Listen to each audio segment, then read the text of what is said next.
Horror कहानियाची अपशगुन।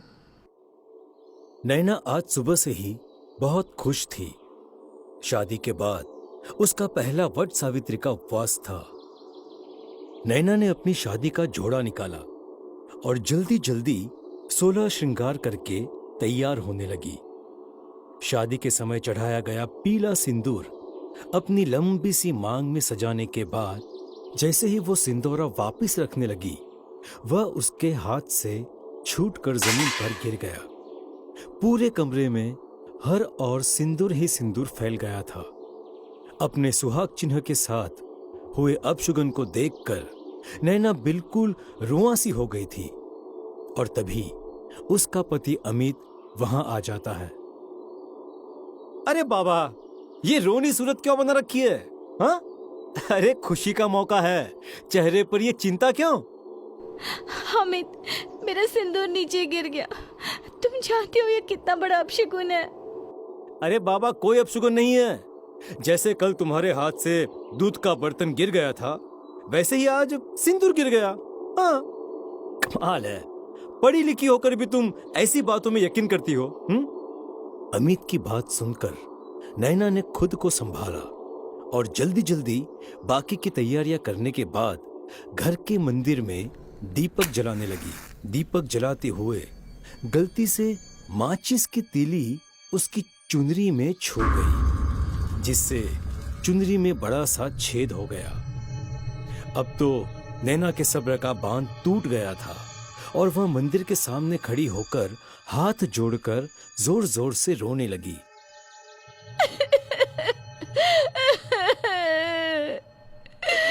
भगवान, मुझसे ऐसी क्या गलती हो गई जो एक के बाद एक अपशगुन हो रहा है।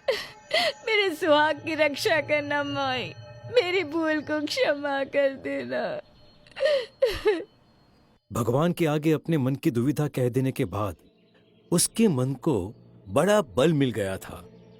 अमित के साथ दुल्हन की तरह लाल जोड़े में श्रृंगार करके वह बरगद के पेड़ की पूजा करने बाहर निकल गई थी। बरगद पर लाल धागा लपेटते हुए वह मन ही मन पति की लंबी आयु की कामना कर रही थी कि तभी उसका धागा टूट गया। धागे के टूटते ही उसका दिल धक से रह गया था। नैना के सफेद पड़ते चेहरे के भाव समझते हुए अमित ने तुरंत धागे में गांठ लगाई और नैना को पूजा खत्म करने के लिए कहा। नैना पूजा खत्म करके घर लौट आई थी, लेकिन कहीं न कहीं पूजा में हुए अपशकुन उसे अंदर ही अंदर परेशान कर रहे थे। इस बात को कई दिन बीत गए थे। एक दिन आधी रात में अचानक ही किसी की चीख की आवाज सुनकर नैना की नींद टूट जाती है। अमित, ये कैसी आवाज थी? अमित, अमित। नैना कई बार अमित को आवाज लगाती है, लेकिन अमित कोई जवाब नहीं देता। चौंक कर नैना लैंप ऑन करती है तो देखती है उसके बगल में अमित की जगह तकिया रखा हुआ है और अमित बिस्तर से गायब है। हाँ, इतनी रात को अमित कहाँ चला गया? अमित, अमित कहाँ हो तुम? अमित। नैना अमित को ढूंढने लगती है, तभी उसे काली सी परछाई स्टोर रूम में भागती हुई नजर आती है। नैना बहुत डर जाती है और दौड़ते हुए स्टोर का दरवाजा खोल देती है तो अंदर जमीन पर अमित लेटा हुआ दिखाई देता है। अमित, अमित, तुम यहाँ क्या कर रहे हो? मैंने अभी अभी किसी साया को स्टोर रूम से बाहर जाते हुए देखा। कोई तो जरूर था यहाँ। पता नहीं नैना, मैं यहाँ कैसे आ गया? मुझे बहुत कमजोरी लग रही है। ऐसा लगता है जैसे मेरा पूरा शरीर टूट रहा है। मुझे लग रहा है मुझे स्लीप वॉकिंग की परेशानी हो गई है। कल चलकर डॉक्टर को दिखा के आते हैं। हाँ। अगले ही दिन फिर से आधी रात के बाद अमित बिस्तर से गायब था। नैना बहुत घबराई हुई थी क्योंकि डॉक्टर ने अमित को नींद की दवाई दी थी। नींद की गोली खाकर भी कोई नींद में कैसे चल सकता है? घबराते हुए वो स्टोर रूम में पहुंची तो पता चला कि आज भी अमित स्टोर रूम में सोया हुआ था। नैना, नैना, मेरा शरीर दर्द से टूट रहा है। ऐसा लग रहा है कि जैसे मेरे शरीर की सारी एनर्जी खत्म हो गई है।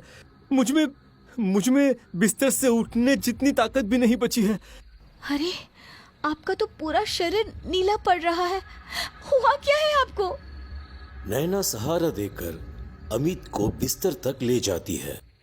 अमित का पूरा शरीर बुखार से तप रहा था। डॉक्टर को बुलाकर नैना अमित के सारे चेकअप करवाती है, लेकिन उसके सभी टेस्ट बिल्कुल क्लियर थे। नैना का मन अब कुछ अनहोनी का संकेत दे रहा था। जिन बातों को मैं लगातार नजरअंदाज कर रही हूँ, कहीं वही तो अमित की इस हालत के जिम्मेदार नहीं। आज रात को मैं सिर्फ सोने का नाटक करूंगी। आज मैं अपनी आंखों से देखूंगी कि अमित कहाँ और क्यों जाते हैं। रात के 11 बजे का समय था। अमित अपने बिस्तर पर लेटा हुआ था। उसका बदन अभी भी बुखार से तप रहा था। पास में ही लेटी हुई नैना सोने का बहाना करके आंखें बंद करके लेटी हुई थी। रात के तकरीबन 12:15 बजे अचानक ही वहां का माहौल बहुत डरावना होने लगा था। किसी लड़की की चीखों की आवाज से नैना की आत्मा कांप रही थी, लेकिन वो अभी भी आंखें बंद किए पड़ी हुई थी। अचानक ही बाहर तेज हवाएं चलने लगी, जिससे उनके कमरे की खिड़की खड़-खड़ आवाज करने लगी।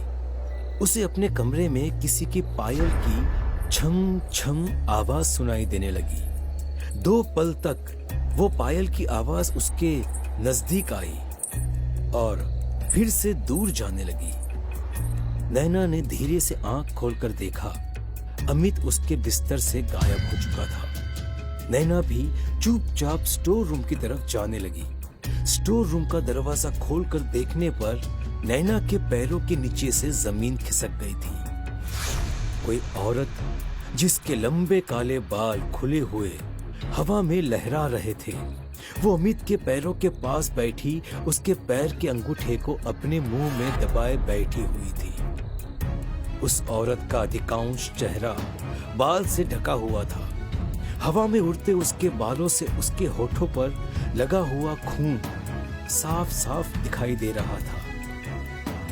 ये भयानक नजारा देखकर नैना के मुंह से चीख निकल जाती है और वो चकरा कर वहीं पर गिर पड़ती है। कुछ देर बाद उसे होश आया तो नैना अपने बिस्तर पर लेटी हुई थी और उसकी माँ उसकी सिराहने बैठी हुई थी।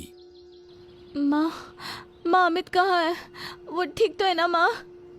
वो ठीक है बेटा, दूसरे कमरे में आराम कर रहे हैं। उनको बुखार है।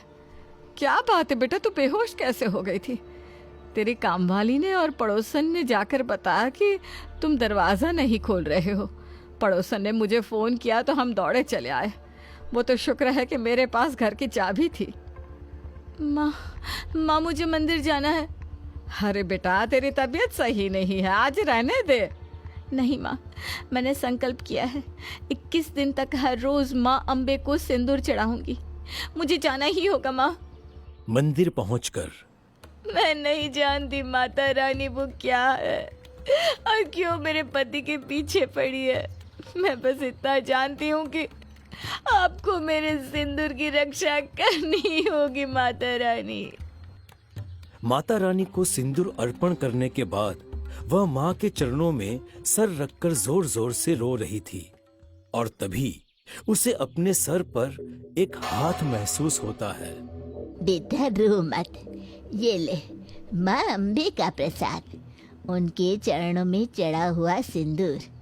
आज से तू यही सिंदूर अपनी मांग में लगाना। तेरे पति पर ये अमावस्या की रात बहुत भारी है। तेरी भक्ति से ही उसकी रक्षा होगी। लेकिन माँ मैं क्या करूँ? कौन है वो जो मेरे पति के पीछे पड़ी है? शादी की रस्मों में हल्दी लगने के बाद तेरा पति घर से निकला होगा। उसी समय ये चुड़ैल उसके पीछे लग गई है। इसने फेरे लिए हैं अमित के साथ अमावस्या तक का समय है तेरे पास, नहीं तो वो ले जाएगी उसे अपनी दुनिया में। 2 दिन के बाद तो अमावस्या है, मैं क्या करूँ माँ? मुझे लग रहा है कि सब मेरे हाथ से छूट रहा है। बेटा, तेरी भक्ति और पतिव्रत ही तेरी और तेरे पति की रक्षा करेगा। बस तुझे हिम्मत रखनी होगी। इतना कहकर वो अम्मा लाठी टिकाती वहां से चली जाती है। ये अम्मा कौन थी? क्या माता रानी ने अपने भक्त की मदद करने के लिए उन्हें भेजा था? नैना अम्मा का दिया सिंदूर लेकर घर लौट आती है और अपनी माँ को सारी बातें बताती है। 2 दिन बीत जाते हैं। अमावस्या की रात नैना अमित के चारों ओर अम्मा के दिए सिंदूर से घेरा बना लेती है और हवन कुंड में माँ काली का आवाहन करके पूजा शुरू कर देती है। रात के ठीक 12 बजे नैना और उसकी माँ को किसी औरत के चीखने की आवाजें सुनाई देने लगती है। नैना और उसकी माँ हवन करना जारी रखते हैं और तभी वहां भयानक शक्ल वाली चुड़ैल अमित की ओर बढ़ने लगती है, किंतु सिंदूर का घेरा बना देखकर वो वहीं पर रुक जाती है। अगले ही पल कमरे में इतनी तेज हवा चलने लगती है जैसे कि तूफान आ गया हो, जिससे जमीन पर बने घेरे का सिंदूर भी उड़कर अपनी जगह से हट जाता है। नैना की माँ उठकर उसे रोकने के लिए आगे बढ़ती है। गुस्से में चुड़ैल नैना की माँ को धक्का मार देती है, जिससे उनका सर दीवार से टकरा जाता है और वो बेहोश होकर गिर पड़ती हैं। चुड़ैल को पति की ओर बढ़ता देख नैना हाथ में जल का कलश लेकर उस चुड़ैल की ओर बढ़ती है और उसकी कुछ बूंदें चुड़ैल के ऊपर फेंकने लगती है। जल पड़ने से चीखते हुए वह चुड़ैल कुछ कदम पीछे की ओर लेने लगती है। इससे पहले कि नैना उसके ऊपर और जल डाल पाती, वह गुस्से में और भी जोर से चिल्लाने लगती है, जिसके कारण नैना कुछ पल के लिए घबरा जाती है और उसी क्षण चुड़ैल नैना को दूर धकेल देती है और अमित के पैरों के पास बैठकर उसका खून पीने लगती है। नैना को अचानक बूढ़ी अम्मा की बात याद आती है और वह सिंदूर लेकर चुड़ैल के माथे पर लगा देती है। सिंदूर उसके शरीर को छूते ही उसका शरीर जलने लगता है। कुछ ही पलों में वह चुड़ैल वहां से गायब हो जाती है। चुड़ैल के जाते ही अमित को भी होश आ जाता है।